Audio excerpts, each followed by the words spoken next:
This liturgical season, the folks at Appalachian Liturgy. I'm Justin Stacy. I'm Brooke Atchley. And I'm Justin Bolling. Takes the unexpected journey to find Christianity in pop culture. Lord of the Rings and Harry Potter. Oh, Inception. That is From Wonder Woman. Fresh Prince of Bel-Air. Addams Family. The Munsters and the Batman, the 60s Batman. Black Panther. Will they be able to find Jesus in time to save the secular media? Or will they... I feel a little icky about One podcast, one pop culture, one prophet messiah, one popcorn Christianity. Welcome, everyone, to the premiere episode of Appalachian Liturgy Podcast presents Popcorn Christianity. We decided, we talked about this for a while, that we wanted to do some deep dives into media. We'll probably touch on movies and TV shows, maybe some music. So we're just taking a specific title and we're going to do a deep dive to try and find Christian themes, biblical principles, morals, whatever we can find. So tonight we are going to be talking about Black Panther. The Black Panther movie. This comes this was on our mind because of the passing of Chadwick Boseman, and our thoughts and condolences and prayers goes out to his family. But I was reading a little bit about him, and apparently he was a Christian. He was very involved in his church with the youth groups and the choir. And they said that on the Black Panther set that there was so many Christian people that they actually, it was like going to church. They said they talked about God so much on the set. So I thought that was really, really interesting. That's pretty cool. Yeah, I didn't know that. I mean, So I guess I will just jump in and read the synopsis, and then we can start bouncing ideas back and forth. After the death of his father T'Challa returns home to the African nation of Wakanda to take his rightful place as king. When a powerful enemy suddenly appears, T'Challa mettle as king and as Black Panther gets tested when he's drawn into a conflict that puts the fate of Wakanda and the entire world at risk. Faced with treachery and danger, the young king must rally his allies and release the full power of Black Panther to defeat his foes and secure the safety of his people. That was probably the most generic synopsis that you can have. that was just a quick Google is what that was. Man becomes king, fights evil. Yeah. We've never seen that before. never. All right. Anyone have any points they want to start off with? I mean, like I said, I have a laundry list. But... Sure. I'll start off with mine because I don't have a laundry list, so I want to make sure you don't steal them all.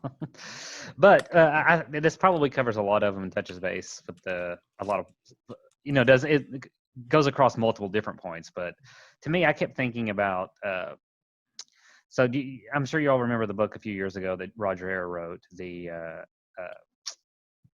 Benedict option was the name of the book. It was talking about, like, his argument in there was that, Christians should become, pull out more from secular society, become more insular, and he named it the Benedict option because he was saying, after St. Benedict and the monastic tradition, kind of form our own reclusive communities type of thing, which is kind of what you see with Wakanda in the movie, is that they, are very insular and, don't interact as much with the outside world. And they're kind of, in a way, that's why they're able to build the community that they have. And I was just wondering if you thought of any parallels to that as well, and kind of the lessons we should take from the movie in that direction. So I definitely did, that was one of my points. Obviously, not the Benedict option. That you had something different there, but the idea that they withdrawn from the world to protect I actually compared it to Israel and what they did with their mission. They had this covenant with God, but the point of it was to actually spread it to the world, and they didn't do a good job at that. They tend to keep it inclusive and protect it. So that's the way I compared it to. And obviously there's other religious sects that you could point at, like Amish, for instance. They tend to do the same thing. They're very reclusive, and they keep everything. They try to keep apart from the world. So I think that is what's at the beginning of the movie. That's what's going on with Wakanda. That's what's trying to do. So do you think that they were just trying to protect themselves, or did they really think that they were protecting the world because they realized that the outside world was evil, and the things that they could do, if they had the resources that Wakanda had? I wish that was explained more, because I didn't quite get that in the movie, and I tried to even look it up outside of it, and it seems like the MCU has a different explanation on why they became reclusive than the comics, and this is kind of out of my league, probably more into yours, Justin, so correct me if I'm wrong, but it seemed like that in the movie they were acting like, oh, they've just been that way forever, because he, like, when he has his dream about Tradition. His father, he's like, you're all wrong about that part. Mm-hmm. But from what I could read, because I was like, well, I don't remember them explaining it very well, other than saying like, oh, they're going to hurt us with what we have or something. But well, I think T'Challa, that's T'Challa's thought. I don't know that if it's the nation of Wakanda's original thought, but Correct. he says that several times. Yeah. And it wasn't even his. It wasn't even his original thought. He got like his was it his sister or his love interest? She's the one brought it up first. She brings it at the beginning of the movie, yeah. Yeah, and that got the thought in his head, I believe. That Yep. But apparently, like in the comics, it's more recent than it is in the universe. Like they're not insular until they have like lots of attacks against them.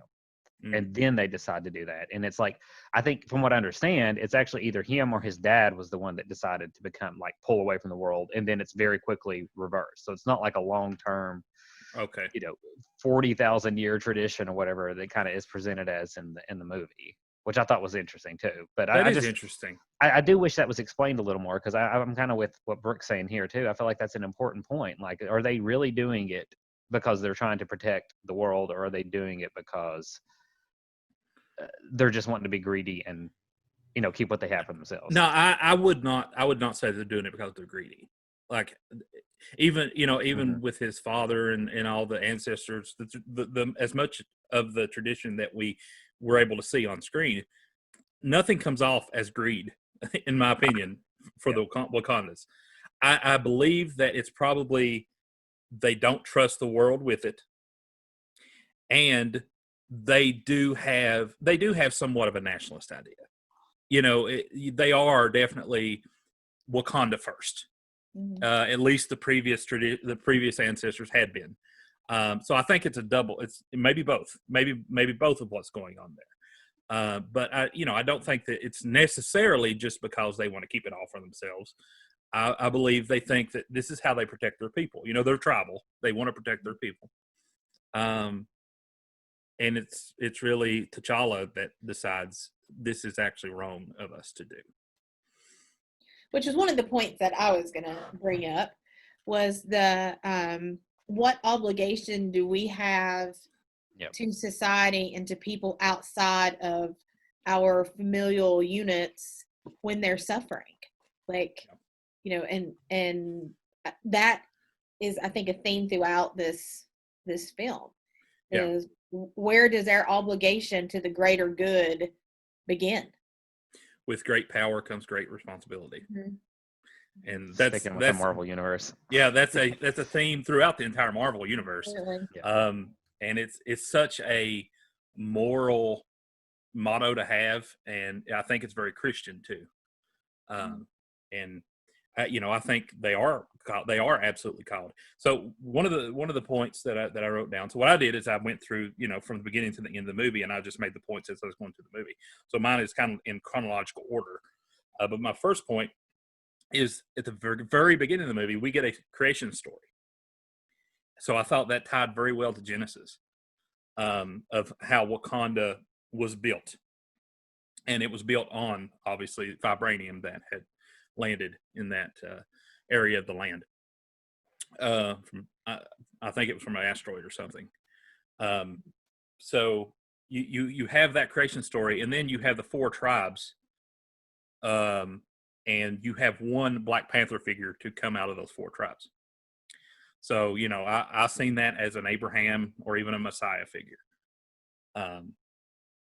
So I thought there were some biblical themes there. At least you can pull biblical themes into it.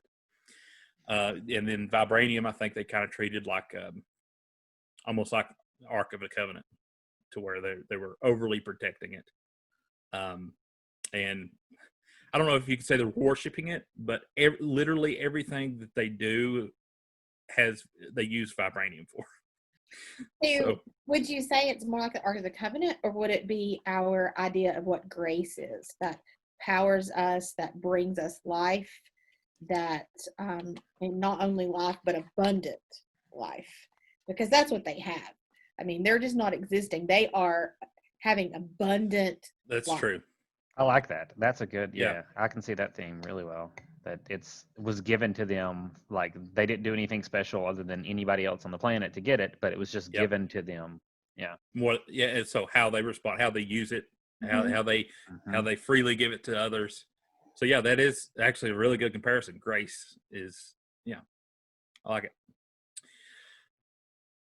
So another point I had was that Wakanda this ties into what we just talked about. Wakanda presents itself as being a poor third world country, but in fact, it's the richest nation on earth because of vibranium.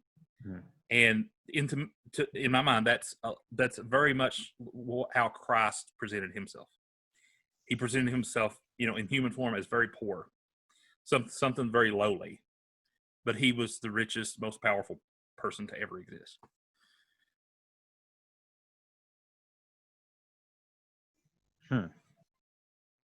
Well, I mean, I think that kind of, if you look at this with a cultural or a racial lens here, Wakanda is going to save all of African descent. I mean, that's where they're focusing. And in doing so, leveling that playing field is bringing us back to the way creation was intended to be. Mm-hmm. Yep. My only pushback to that kind of imagery is that Wakanda did it kind of as a pretense, right? They were pretending to be a third world country, and Jesus was fully human, so he wasn't pretending at all. It wasn't like he just put the skin of man on and said, well, I'm going to pretend to be a man. Jesus was fully man and fully God at the same time. So I wasn't really hinting at that. I was more so Jesus's human status was not of wealth or riches or kingship or anything like that. He was pretty much homeless for most of his adult life and very lowly. So I thought there might be some ties there that, because Jesus didn't have to do those things. He chose to. But are they living a life like that, or just pretending to live a life like that? They are definitely pretending. You're right. They are definitely pretending, because the city itself is pretty fabulous in Wakanda. Yeah, it's not like they're really living in poverty or something like that. Yeah. They're just presenting themselves that way. Mm-hmm. Okay. Here's a good one. So when T'Challa wins the first battle for Black Panther, and so after the battle, he receives the heart-shaped herb to get the Black Panther powers back. So when they give him that liquid, they bury him. and then he has visions. And so he has visions of 3 Black Panthers on a tree. So there's obviously a tree of life aspect going on there. And then, one of the Black Panthers transforms into his father, T'Chaka, I believe is his name. And they talk, and so T'Chaka calls him son, and he's kneeling to T'Chaka, and he tells him to get up. You're a king, and all You're this. a king now. All this. You're a king now. So the fact that there's 2 other figures there, in my mind, this was somewhat of parallel to the transfiguration of Christ. Oh. Not only that, but the baptism of Christ. So you have a burial, and then he's brought up to life. So that whole process seems like a baptism to me. But you also have the transfiguration in the vision, where he is talking to his father, and there's Moses, Elijah there with him, and I don't know. That was the imagery that popped in my head when I was watching that scene, just because I guess I'm wanting to see these things. But I thought that maybe there's something to that. So I must have blacked out during this part because You don't remember this part I at don't all? remember this scene. I'm having to look it up while y'all are talking about it. Yeah, I can see that. I think I had the same thought with the drinking of the herb, and then the burying, that there was that T'Challa was dying to himself and rising as the Black Panther. Yep. And if you think about it, in this movie, he does it 3 times, because he's done it before we come in, because he's got the power of the Black Panther. Then it's stripped away. He does it again after the first challenge, and then he does it when he is in final time. Final time. So it's 3 times. And in most baptisms, you are baptized in the name of the Father, and of the Son, the Holy and of Spirit. the Holy Spirit. Yeah. So I did think about that. I also, so in our faith tradition, baptisms never take place privately, because you're baptized into the faith, right? Into the body of Christ. And every time that this happens, you're done it in a community of people around you. And it's the faith of the people around you that is also helping with the transformation of T'Challa or even Killmonger into the Black Panther, or whatever. So I think there's a lot of religious imagery there. But I have thought about the transfiguration in that scene. Yeah. So I think to look at it from Eric Killmonger's Black Panther transformation, that kind of goes into, people can be baptized for the wrong reasons and not get anything out of it, and I think that would be what happened with him. Like he got these powers, but he was not worthy of it, and he misused it. That actually brings me to another point that I wrote down, that there is 2 justice frameworks going on here. There is I would think that the T'Challa Black Panther side of it is, even though he engages in violence, it's to keep the peace. Like, he is a peacekeeping figure, whereas Eric Killmonger and even his dad, they had more of the violent take up arms and stick it to our enemies mind frame. And so it's basically the civil rights movement of peacekeeping versus the more violent Black Panther movement that was going on at the same time. So I would call that righteous anger versus revenge. Yeah. I like that distinction. Killmonger talks about how he has done, when he shows all of the marks on his body, and he is saying, I have killed all these people to get to you. And I'm killing you so that I can go back and, in a sense, have the power to do whatever I want. Yeah. Full of revenge. I mean, and I think it's about that. it's easy. I think it's easy when you are the oppressed. You're an Mhm. oppressed person or oppressed people to fall into the trap of seeking revenge. You can only take it for so long, and then you're wanting revenge. But that's there's biblical justice that we're And I seeking, think and we can convince ourselves that we are full of righteous anger yeah, and it be Mhm. revenge, and we can't hmm see that yep, in ourselves. yep, We can't see when we've crossed that line. In a lot of ways.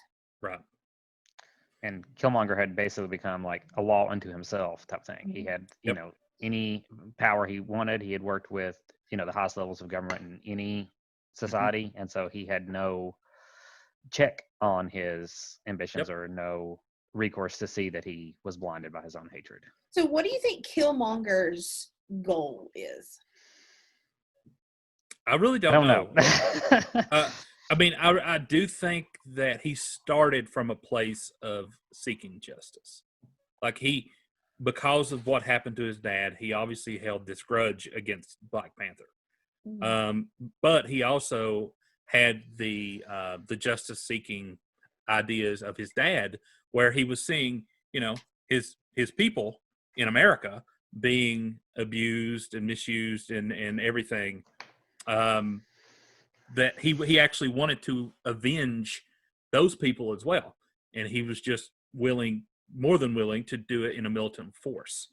And I think that started his career in the military and his ambitions to gain more power, so that way that he could really enslave those who have enslaved his people. I Well, think and that he, was his he goal. convinced himself that the end would justify his means. Yeah. What was his end goal, though, is where I kind of get a little stuck at. It's Well, like I I don't can't. know, because he even said in the movie that he would be willing to burn the world down. Yeah, to do Like, what though? to do what? Yeah. Well, Because he like he talks gets about the bringing power. his people Yeah. into power. I Yeah. mean, he's gone past wanting equality or hmm equity, and he's wanting to flip the tables. Yep. Yep. I can't, I've tried throughout the last 6 months. I've tried to think about, how would I react if I had been constantly oppressed my entire life, Yeah.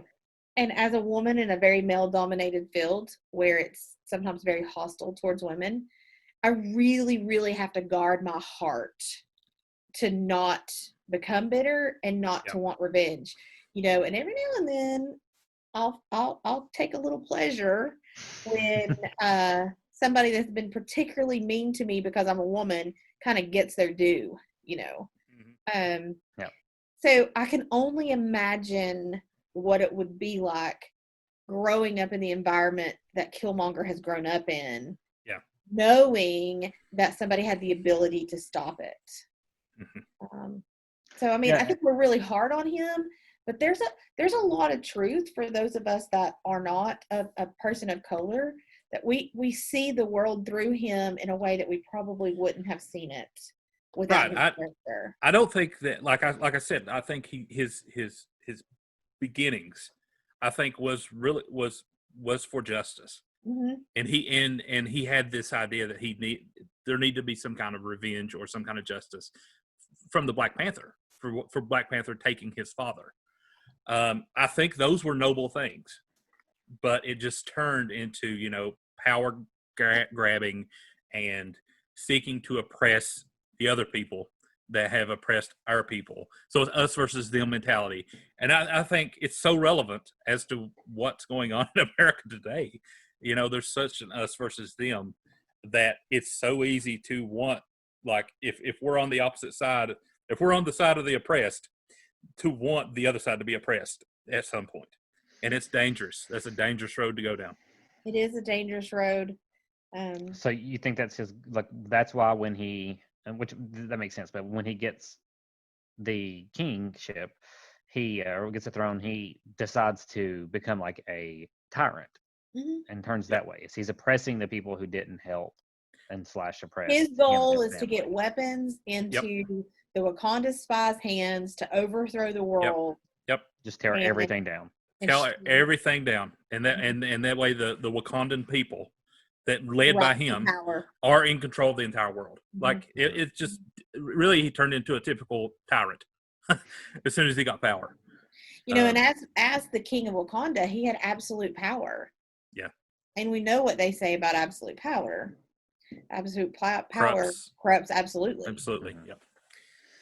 Yep. All There's right. no checks and balances in Wakanda. Except the challenge system, which the challenge system that may not be the best one. Ritual combat. Oh, could we do that instead of an election this year? That's what I was thinking. Trump versus Biden. Second thought, maybe we can have. I think they would both end up dying. The whole country can get behind that. Yeah. That would be much more fun than what we're going to endure in the next 60 days. So, go ahead, Bolling. I was going to say not that specifically, but just the contrast of the way that their ancient traditions kind of stand out in a, modern, even futuristic society is kind of like one of the most appealing parts of a lot of their society, I think, to most people. Like it's unique. It's not, just everybody blending in and doing what they should. They even have their own different tribes with their own different traditions and cultures and, different, basically like the contrast between this futuristic, high-tech, modern society and then all these ancient traditions kind of stand out. And I feel like in a lot of ways their Christianity should, not exactly like that, but in a similar way, kind of stand out even in our modern society. Yeah. One of the things that I read, so I read quite a few articles coming into this discussion, and one of the things I read was that the Black Panther movie, one of the accolades for it is that it is such an inspiring piece for African people, because it doesn't, number one, it doesn't Americanize it. Mm-hmm. It keeps it tribal. It keeps their culture somewhat intact, and it gives a positive light.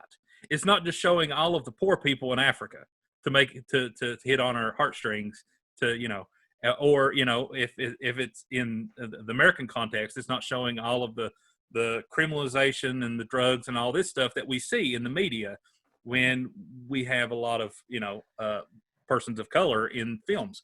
So it's actually given such a positive light, and and I would say over 90% of the cast is black in this movie, which is obvious as to why, but it's just such a motivating movie. So I thought that was really good. Also, one of the things about Black Panther, this is not specific to the movie, but he is one of the only, maybe the only superhero that is also a king and fights for a nation, whereas the other ones, they are a part of a nation, but they're just citizens. They don't have that king aspect to it. Thor. Yeah, Thor. Oh yeah, Thor. But the bust your bubble. You're right. Thor does, but he is a god. So true. He's a king god. Right. But yeah, I thought that was one of the things that makes Black Panther stand out. From the earthly perspective, I guess, is that he fights for a nation. Yeah, and I like the positive aspect, representation type thing. And I feel like that's something, especially, being Appalachian Liturgy, we can relate to very well, because there's so many times in media you see Appalachia portrayed in the exact way that you're talking about. Oh, yes. Like, it's hard to think of like a powerful Appalachian representation, but you can think of so many representations where it's these poor people running around without, education or anything like that. And so I feel like we should be able to appreciate that very much so, because Absolutely. We know what it's like to be on that end of it. We don't have cable, so it is. Brooke, stop! You're making it worse. I know. We're like back watching. So Saturday we were watching Charlie's Angels. Okay, and there was an episode about moonshiners, and they did the most awful Southern Appalachian kind of voices. It was just awful. So I agree with you that is something that we can really relate to. is not having that positive influence, for example. So one of the other notes that I have down, and this is just, I guess, a fun fact, is that Eric and his father were from Oakland, and that is the birthplace of the Black Panther Party movement. So I felt there was probably an Easter egg there that they did, why they did that. I'd be curious to know what comes first. Did the comic come first, or did the Black Panther movement come first? It's hand in hand, I believe. I think that it was the party first, and then the comic was the response to it. I don't know the answer to that. Like I said, the comics are out of my realm, unfortunately. Yeah, I think that's how that went down. Of course, comics, that might be something else that we could dive into sometime on this, because there's so many good themes in comics, like the X-Men, that's basically the civil rights. Like, there's such good background into why comics developed. Star Trek would be another good one. We have to touch Star Trek at some point. Yeah, we have to. Yeah. So lots of homework. In the end credits. So in credits, he's talking at UN summit or whatever, and he gives an African proverb, which is, "The wise build bridges, but the foolish build walls." And apparently, John Lewis said something very similar. I think that's why they did that. Is John Lewis said something similar in the civil rights, and so they wanted that to be in there. And I thought, that's definitely almost biblical, to where, like, because Jesus talked about the foolish and the wise as well. Wasn't exactly building bridges or building walls, but it's similar principles there.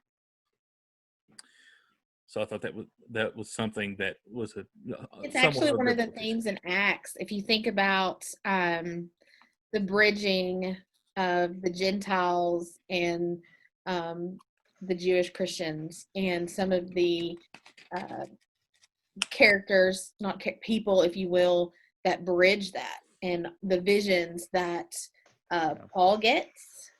And it's all about building those bridges. Yeah.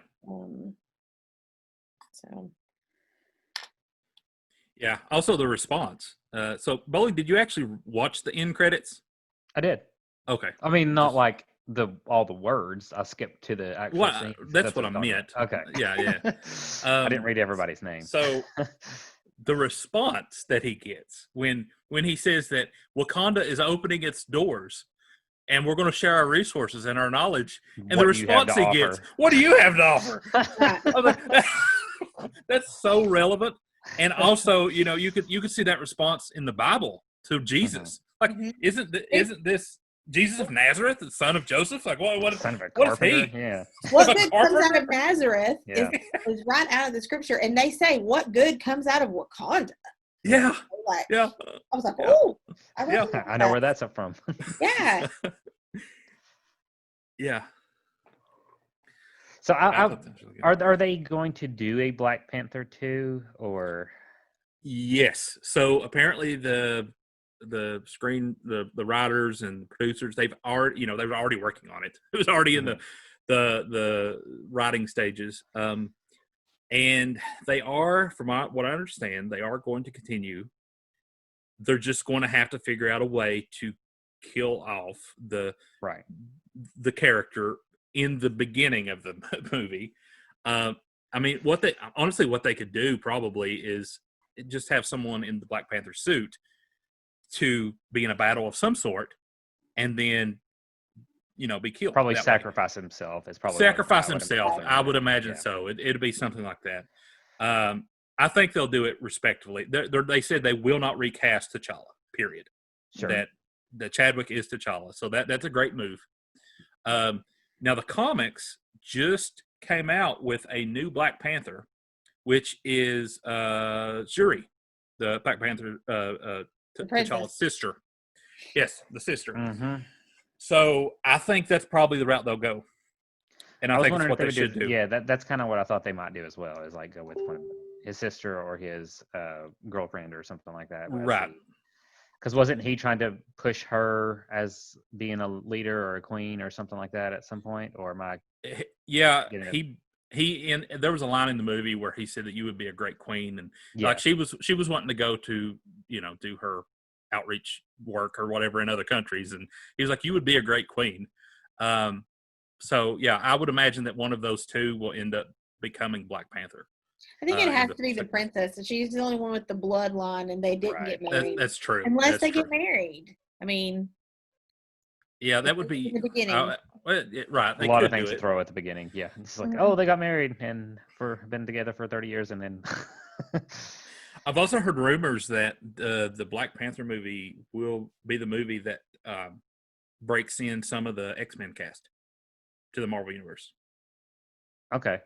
So that When I could be was trying to something. read, it looked like there was a lot of interactions between X-Men and Black Panther in the comics when I had accidentally stumbled Yeah, upon that. what I'm really hoping to see, like I don't know that Marvel can do it because apparently they still don't own rights to do a individual Hulk movie, which is insane. Like, but if they ever get rights back, then I would love to see the Incredible Hulk have an individual movie to debut Wolverine, because that's exactly how the comics did it. Oh, is it? I didn't know that. It is, yeah. Hulk 181 was the debut of Wolverine, and I would love to see the MCU do the same thing. That'd be great. I think they battled in it. I haven't read the comic, but I do know it's a very valuable comic. That's why I know about it. And the reason I was kind of asking him if there was going to be a second one, because I feel like that's going to have a lot of interesting interactions with the thing we were talking about, you know, to kind of start this. Like, how do you still keep your, you know, culture? How do you keep your traditions and still be part of the world as a whole? You know, keeping like what's important and unique and, you know, sacred, but still, you know, not shunning your neighbor, even though you may not have the same values. How do you be part of the world but not of the world? Yeah, almost heard that before. Yeah. Yeah, because most of the movie in the first one is, you know, they're still basically, like you said, it's the end credit scene where they actually go to the UN and say, okay, we are fully going to open up. I know in what was it? Was it in one of the Avengers movies, where they actually join the UN and kind of act like they're opening up a little bit, but don't really do it. But this one, they fully, you know, decide that they're going to show the world everything they have. Yeah, I think it was Civil War, because that was the movie that T'Chaka was killed. It was in Civil War. Yeah. So yeah, I'm going to be very interested in that aspect, which I'm assuming is going to be one of an important plot point in there. Like if somebody's becoming not Wakandan now because they're doing, you know, too much. But, right. Yeah. I don't know. It's going to be interesting. Once we get into phase 4 of MCU. I guess that's what it is. Yeah. I guess. I don't know. I can't keep up with it, but it's good stuff. All right. Any final points? This was a pretty good discussion. One of my favorite scenes in the whole movie was after Killmonger is obviously defeated by T'Challa. And T'Challa takes Killmonger to see the sunset. You know, and I think about the forgiveness and grace that T'Challa offers his arch nemesis, the man that has created all kinds of, he's literally, I mean, you have the scene in the movie where you come to the throne room and it's upside down. I mean, Killmonger's turned the world upside down for T'Challa. He's created all kinds of pain and grief. And yet at the end of the day, he recognizes him as a brother, a Wakandan brother, and offers him the thing that he wants most, and that is to see a beautiful sunset in Wakanda. And you know, for me, that was kind of the pinnacle of the movie. Like I was like, I am done.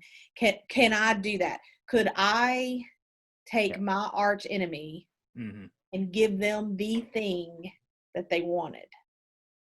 Yeah.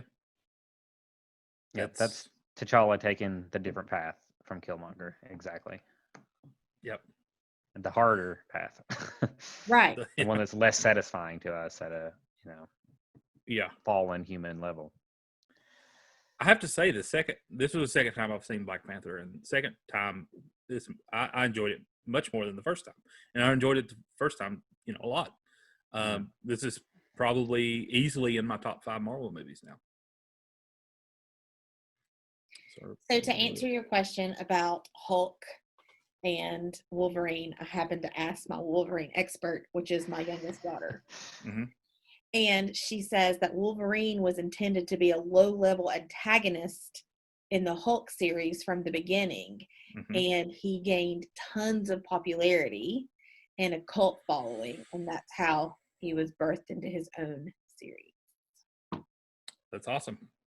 She really needs to be joining us for these. Apparently. I know. Yeah. You pick up the slack that I'm leaving. Oh, and me. What I'm doing there. But I also think one of the things in the movie that I kept coming back to was the responsibility that we have for our inactions. Mm. And you have sins of commission, you have sins of omission, and for me, the biggest sin that Wakanda had was sins of omission. That they had the power and the knowledge to offer the world something, and they didn't. And the pain and the heartache that was caused because of that. Yeah, that's one of the things that said at most masses. For all that I have, for the sins that I've committed, and for what I have failed to do, type thing. Exactly what you're talking about. Yeah, it's in our Eucharist liturgy too. Ours too. Failed to be an obedient church. We've not heard the cry of the needy. Those sins of omission, and I think we forget that. Yeah, a lot. I definitely think so. Yeah. All right. Well, you got enough stuff? I think we've got it.